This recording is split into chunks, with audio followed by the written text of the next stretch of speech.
ये मोहब्बतों के हाथ से अक्सर दिलों को तोड़ जाते हैं। ये मोहब्बतों के हाथ से अक्सर दिलों को तोड़ जाते हैं। आप मंजिल की बात करते हो, लोग राहों में छूट जाते हैं। हेलो दोस्तों, आप लोग कैसे हैं? आई होप कि आप सभी अच्छे होंगे। तो चलिए दोस्तों, आज हम बहुत ही शानदार क्वेश्चन लेके आए। तो आइए दोस्तों, इस क्वेश्चन को हम लोग देखें। कह रहा है, पिता एवं पुत्र की आयु का योगफल 45 वर्ष है।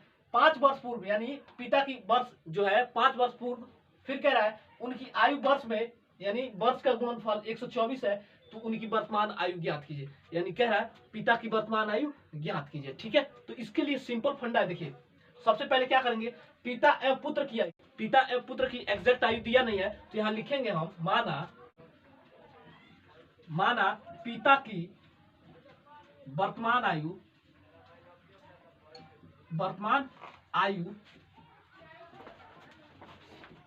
एक्स मान लेते हैं। ठीक है, पिता की वर्तमान आयु एक्स मानते हैं। अब यहां ध्यान दीजिए, तो पुत्र की वर्तमान आयु कितनी हो जाएगी? पुत्र की वर्तमान आयु, देखिए यहां लिखेंगे पुत्र की वर्तमान आयु, पुत्र की वर्तमान आयु कितनी हो जाएगी? अब यहां ध्यान दीजिए, 45 माइनस एक्स हो जाएगी। ठीक है, तो ये हो जाएगा 45 माइनस एक्स, 45 माइनस एक्स हो जाएगी। ठीक है, अब देखिए यहां प्रश्न से लेंगे, प्रश्न से। ठीक है, पहले प्रश्न पूरा पढ़ लीजिए। कह रहा है, पिता एवं पुत्र की आयु का योगफल 45 वर्ष है। ठीक है, 5 वर्ष पूर्व। अब यहां देखिए, पिता जो है ना 5 वर्ष पूर्व क्या है, ध्यान दीजिए। तो यहां लिखेंगे 5 वर्ष पूर्व। ठीक है, तो ये हो जाएगा 5 वर्ष पूर्व। ठीक है, 5 वर्ष पूर्व उनकी आयु वर्ष में, यानी वर्ष के अंत में उनकी आयु। तो यहां ध्यान दीजिए, तो ये हो जाएगा x माइनस 5 हो जाएगा पिता की। ठीक है, पिता की वर्तमान आयु कितनी हो जाएगी? x माइनस 5 वर्ष। ठीक है, तो पुत्र की वर्तमान आयु कितनी हो जाएगी? 5 वर्ष पहले कह रहा है ना, तो पुत्र की वर्तमान आयु देखिए, ये हो जाएगा 45 माइनस एक्स माइनस 5 वर्ष माइनस हो जाएगा। ठीक है, ध्यान दीजिए। अब इसका गुणनफल कितना दे रखा है? 124। ठीक है, 124। ठीक है, ध्यान दीजिए। अब हम क्या करेंगे, इसका हम गुणनखंड कर लेंगे। ठीक है, तो गुणा कीजिए, ये गुणा है ना, तो ये हो जाएगा आपका x माइनस 5। तो दूसरे क्वेश्चन में क्या हो जाएगा, ये घट जाएगा ना, तो ये हो जाएगा 40 माइनस ये कितना हो जाएगा x ना, इक्वल टू 124। ठीक है, अब इसका सिंपल गुणनखंड कर ले।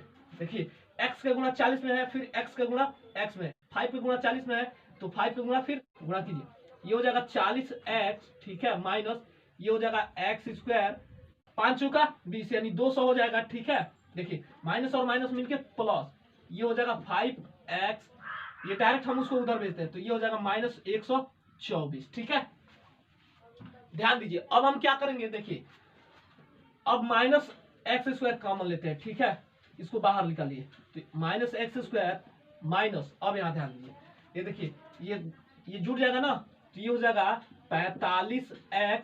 ठीक है, अब यहां ध्यान दीजिए, कुछ और जुटेगा तो प्लस 324 हो जाएगा। ठीक है, इक्वल टू 0। अब यहां ध्यान दीजिए, माइनस हम कॉमन ले लेते हैं। ठीक है, तो ये हो जाएगा एक्स स्क्वायर माइनस ये प्लस हो जाएगा। ठीक है, ध्यान दीजिए, एक्स स्क्वायर प्लस ये हो जाएगा 45x माइनस 324। ठीक है, इक्वल टू 0। अब देखिए हमारा द्विघात समीकरण बन गया। ठीक है, ध्यान दीजिए। अब इसको हम कैसे सॉल्व करेंगे, देखिए ये हो जाएगा एक्स स्क्वायर माइनस ये कितना हो जाएगा आपका, ये हो जाएगा आपका 36x माइनस ये आपका हो जाएगा, ये आपका होगा 9x, ये प्लस आपका हो जाएगा, ये प्लस है। ठीक है, ये आपका हो जाएगा 324 इक्वल टू 0। ठीक है, ध्यान दीजिए, तो x कॉमन लीजिए, तो ये हो जाएगा x माइनस 36। तो दूसरे क्वेश्चन में अब इसमें माइनस 9 कॉमन लीजिए, तो आपका हो जाएगा x माइनस 36 इक्वल टू 0। ठीक है, तो ये आपका हो जाएगा x माइनस 36, और दूसरे क्वेश्चन में हो जाएगा x माइनस 9 इक्वल टू 0।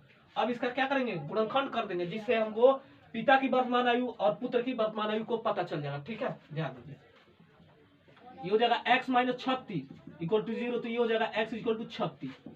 ये हो जाएगा x माइनस 9 इक्वल टू 0, तो ये हो जाएगा x इक्वल टू 9। ठीक है, अब यहाँ हम एक काम करेंगे, देखिए हमें क्या करना है, पिता एवं पुत्र की वर्तमान आयु को बताना है ना। यहाँ लिखेंगे, अतः पिता की वर्तमान आयु। ठीक है, कितना है, पिता की वर्तमान आयु x है ना, तो ये हो जाएगा आपका एक्स, ठीक है। तो एक्स की जगह पे हम क्या भर देंगे 36 ना, देखिएगा, क्योंकि यहाँ एक चीज देखिए, पिता की वर्तमान आयु 36 हो जाएगा और पुत्र की वर्तमान आयु 9 हो जाएगा, क्योंकि हम जानते हैं जो पुत्र है वो पिता से कभी छोटा रहता है ना, तो ध्यान दीजिएगा। तो ये हो जाएगा x इक्वल टू 36 वर्ष, ठीक है। अब यहां लिखेंगे पुत्र की वर्तमान आयु कितना है, देखिए 45 माइनस एक्स है ना, तो ध्यान दीजिएगा ये हो जाएगा 45 माइनस एक्स। अब एक्स के जगह पे क्या भर देंगे 36 भर देंगे ना, क्योंकि पुत्र की वर्तमान आयु निकालना है, ठीक है। तो ये हो जाएगा 45 माइनस 36, घट के आपका 9 वर्ष हो जाएगा, ठीक है। यानी ये हो जाएगा हमारा पुत्र की वर्तमान आयु, ठीक है।